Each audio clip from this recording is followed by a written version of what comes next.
भगवान जगन्नाथ की पवित्र रथ यात्रा का प्रारंभ 1 जुलाई से होने जा रहा है।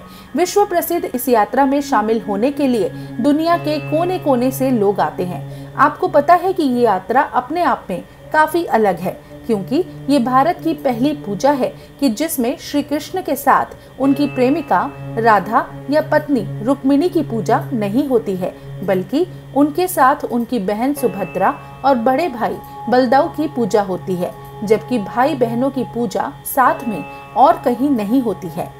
इसके अलावा एक और खास बात इस यात्रा से जुड़ी है, और वो ये है कि इस यात्रा में अधूरी मूर्ति की पूजा होती है, जबकि आमतौर पर अधूरी मूर्ति की पूजा नहीं की जाती है।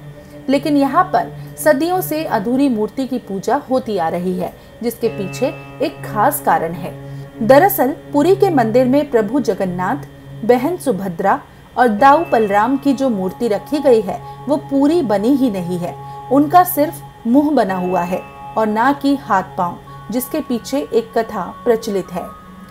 पौराणिक कथा के मुताबिक एक बार पुरी के राजा इंद्रदयुमन ने भगवान जगन्नाथ, बहन सुभद्रा और दाऊ बलराम की मूर्ति बनाने का काम देव शिल्पी विश्वकर्मा को सौंपा था। लेकिन शिल्पी ने राजा के सामने एक शर्त रखी कि जब तक मूर्ति का काम पूरा नहीं हो जाता है वो तब तक एक कमरे के भीतर रहेंगे और किसी को भी अंदर आने की इजाजत नहीं होगी।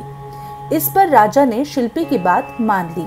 वो रोज शिल्पी के घर से बाहर निकलते थे, जहां उन्हें मूर्तियां बनाने की ठक ठक की आवाज आती थी। एक दिन वो शिल्पी के घर के सामने से गुजर रहे थे, लेकिन उन्हें कोई आवाज नहीं सुनाई दी।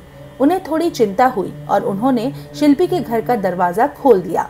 जैसे ही राजा शिल्पी के घर में घुसे, शिल्पकार विश्वकर्मा ओझल हो गए और फिर कभी भी दोबारा सामने नहीं आए।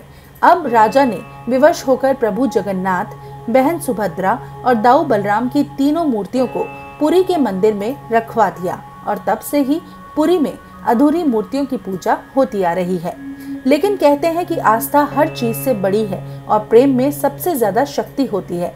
इसलिए यहाँ आने वाले भक्त सिर्फ प्रभु के प्रेम में यकीन रखते हैं और इन अधूरी मूर्तियों के सामने पूरी आस्था से मत्था टेकते हैं और अपनी हर समस्या का हल मांगते हैं, जिसका समाधान प्रभु जगन्नाथ उन्हें हर स्थिति में देते हैं। भगवान की इन मूर्तियों पर भक्तों का अटूट विश्वास है, जहाँ सिर्फ श्रद्धा से सिर झुकता है।